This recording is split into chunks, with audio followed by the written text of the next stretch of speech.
Well, between this and the Wall of Respect, you picked some unusual canvases for your work, right? I sure did. And as I look at these, there are many different styles here. Some are sort of a graphic style, a more naturalistic style. You wanted to incorporate any number of things in this? Well, you're talking about the doors, which are metal as opposed to brick walls or canvas or wood or that kind of thing. Now, this was already erected at Malcolm X College. When they erected it, they had solid black doors. If you look at the end, I didn't do anything to the end point. That's how the entire thing looked. And so they asked me, could I decorate those doors with some mural paint? So I didn't really have a choice to say I want to do it on canvas or wood or brick or whatever. They were metal doors, and I figured the easiest way to do that would be just primer. I gave it two coats of primer, and once that dried, I began to do my design and composition on that. And then after I finished each particular mural paint, I varnished it with a gloss acrylic. And of course, most of the original paint that they used on these were acrylic. And I did use oil-based paint on some of them, but most of them are made with the acrylics, which is the flat graphic two-dimensional effect. Now in this case, this is the oil paint. With the oil paint, they use a different technique with the painting quality as opposed to flat graphic geometry. And with the acrylics and with all this varnish, that's why they've stood up for so long, right? You walk around, they look like they're 1 or 2 years old. Yeah, they are 46. If you look at 42 and 41, also they will have at the bottom, I'll have either 40, 41 or 42. So that's about 46, not 41, 42, 72 and 71, which is about 46 years. And what I tried to do was put use a very good acrylic paint and prime it well, and that's very important. Preparing your surface is very important, because if you don't have a good prime surface, then you can put very expensive paint on top of that, you're still going to get the flaking and the decay and all the other things. So the basic thing is to get a good acrylic primer, 2-3 coats in some cases, and then I proceed to do the drawing and the composition on that, and then varnish it with 2 or 3 other coats. And the thing about it is that students walk through this back and forth every day. And of course, this minor wear and tear, as you can see, this is 46 years old, so evidently the student has some kind of respect for the mural painting. I thought it brightened up the entire Malcolm X. And the idea was when Mark and John and Bill Walker and I were working in the Southern Museum, a lady by the name of Rosa Moore came by and said she tried to get Bill Walker and myself to come over and decorate the doors, but Bill had some other things to do, so I took the job. And so here it is.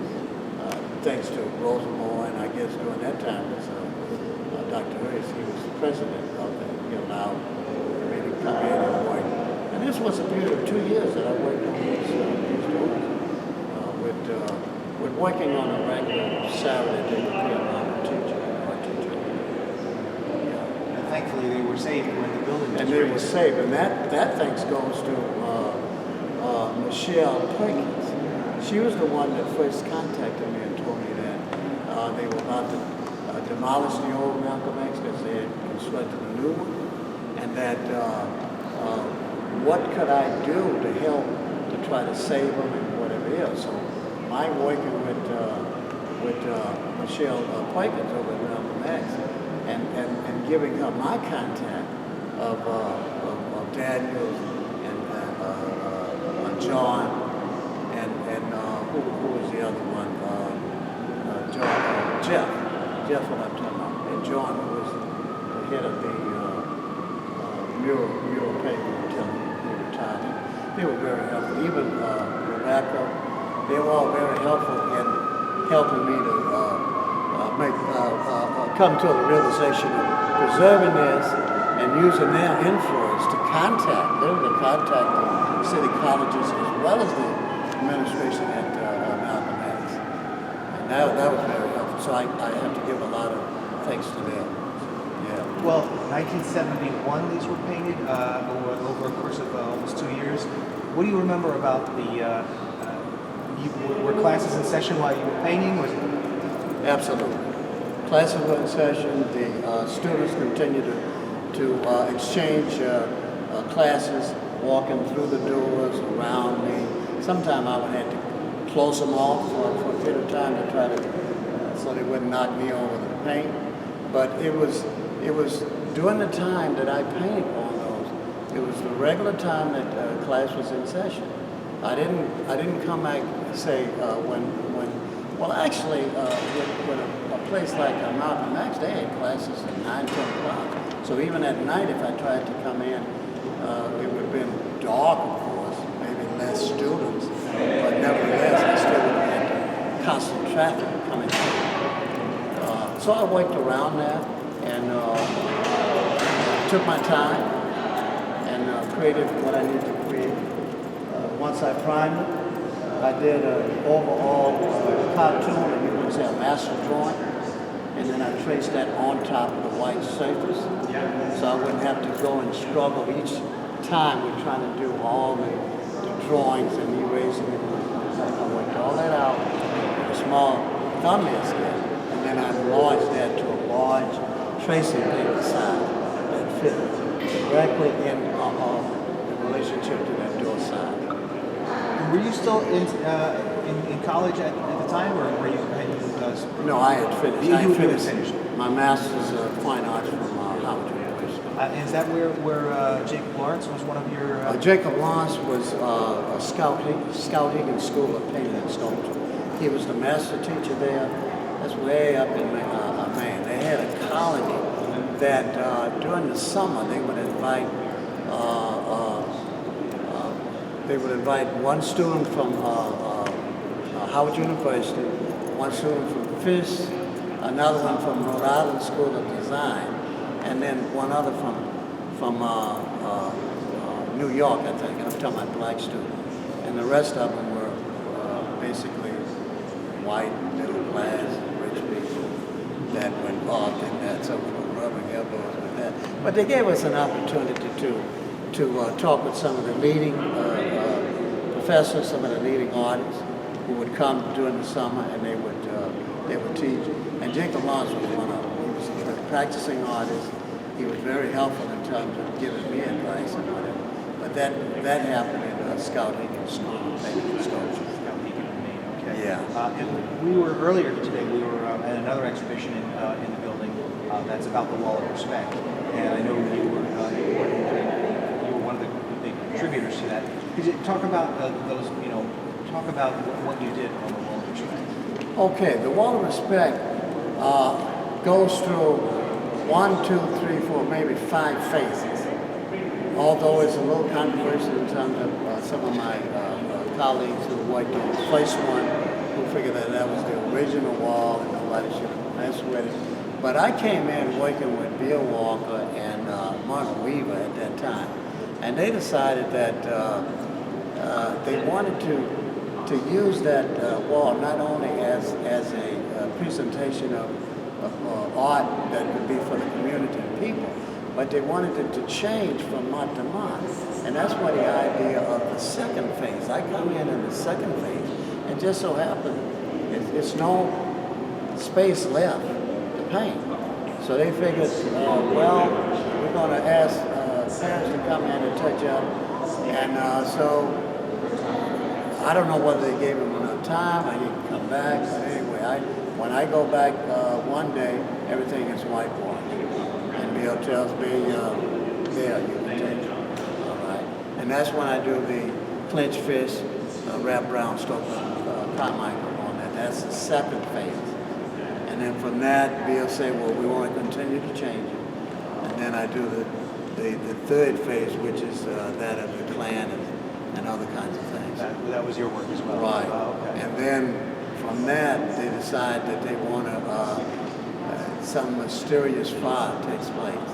It's gutted. So they take the panels down. Some of the panels have just disappeared. What's left, Rosamore asked Bill, is it okay to take a move with Malcolm X? So they take some of those panels on the original Wall of Respect and the ones across from, which is the, I think, Wall of Dignity. And that is erected on the campus of Malcolm X. And then after that is phased down. The city has a plan where they want to do something in reference to the original Wall of Respect. They got a painting construction made completely out of concrete. And I sell the city on the idea of doing it in porcelain because it's durable, maintenance-free, et cetera, et cetera. And so the city goes with that idea. I get about $30,000 for that, and I get underway in terms of painting that porcelain enamel. And I mean, if you haven't seen pictures of it, I have some pictures of it, all the examples of it. Now, what happened to that? I don't know. It was taken down. I don't know whether they threw it in the garbage or whatever. But the city paid me about $30,000, and I know the porcelain enamel finisher and the guys that put it up, I know they must have paid them at least that or more. So that project probably cost maybe $100,000 or more. But we don't know what happened to it, where it is. We've inquired about it. George Stahl has helped me.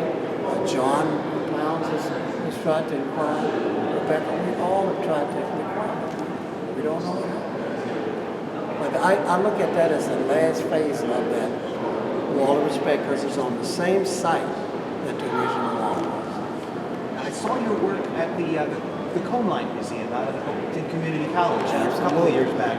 George Stahl brought me there. Oh, how about that? Okay. Yeah. Okay, yeah, I interviewed the curator there, and I think it was another case where you were coming in on the weekend or something. I couldn't. This time we caught up there at the opening. I had my other daughter came in, and she stood in for me. And then when I was able to come, I came in and gave a lecture along with George and the other artists. Well, back to the Wall of Respect for a second. So this it started as one thing, and then it became it started to evolve. There were all these different phases to it. Different phases of it, right? Because, like I said, Bill wanted to have it as a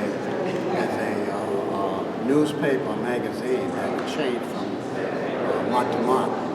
I told Bill, just let's leave it like it is and go get a new wall and paint. Just do that as a and Bill was one that said, no, we want to just wipe over that. And we didn't erase, we were just covering over and then putting something new on top of that. I didn't agree with it, but that's what he wanted to do, so I went along with it. He was the one that originated the idea of the arts. Yeah. Let me see here. I just had a thought. It escapes me. You're retired, but are you still an active artist? I'm still You still create? I thought I saw some digital art. collage. Digital collage. Digital art is what I do. I guess those are. Back to the wall too, because the wall, as it's evolving, it's like a living document, right? I mean, it's sort of a newspaper in terms of. Absolutely. People are coming and talk about it in those terms. What it meant to the community. Well, the community was very proud of it. From the original concept of the idea of doing heroes and sheroes and all those blacks that had made contributions in education and literature and poet and sports and all the other, because that's what we represented in touch with. And the proof of the fact that they respected it, there was no graffiti put on that. We had a lot of graffiti in and around the community. As a matter of fact, that was the idea that Bill had. That was his community. He kept seeing all this graffiti in the community. He said, well, I think I'm going to do a mural painting on this wall. All right? And so he brings that idea to the group called the Posse. And they like the idea. So that's how it gets underway from Bill Walker wanting to do away with graffiti and put something there that people can relate to and be proud of. And we use imagery that they can relate to, such as the realistic image, because they may not necessarily be able to understand the abstraction and all that goes along with distorting so much so that you can only recognize shapes and form, but you can color, but you can't recognize the image. So we tried to deal with the image in a subject matter that they can understand, they can see, and they can relate to. And they were proud of it. So what were your thoughts just a few minutes ago when you walk in back into this room and see these in a whole new context? It is fantastic. I have yet to see it because I have been trying to get here ever since maybe 9 o'clock this morning in Zachary, Louisiana, where I got out, had to catch had somebody carry me to the airport, had to wait around there, and I've been trying to get here before 6 o'clock ever since 8 o'clock this morning. So I have yet to go around and see it. And then you say, come over here, let me interview you. So here I am. You see, so I know what I painted, and I know what image you know that represent, but I haven't seen it all together, short of having having maybe 8 on this end of Mountain Mix and 8 on the other. But I think I had four floors, the basement and 3 other floors. But I tried to relate the imagery to the various floors in the department, such as medical with the health situation, area where they have sports. I tried to relate that, medicine. And then I got involved in the African motif, what I call homage to the mass. When you look at some of these other, that's one of the homage to the mass. And then I got into the White Power salute, which are both phases. Also, the drug culture, trying to use drugs to get some kind of a religious, spiritual high rather than trying to do it some other kind of way, which ends up destroying a lot of minds. The change represents the brainwashing of it, the dumbing down of it. Well, could get we involved in that? Could we leave that microphone on you and maybe follow you around a little? Maybe we'll do that now rather than the other interview, because that way you can we can kind of catch you experiencing it.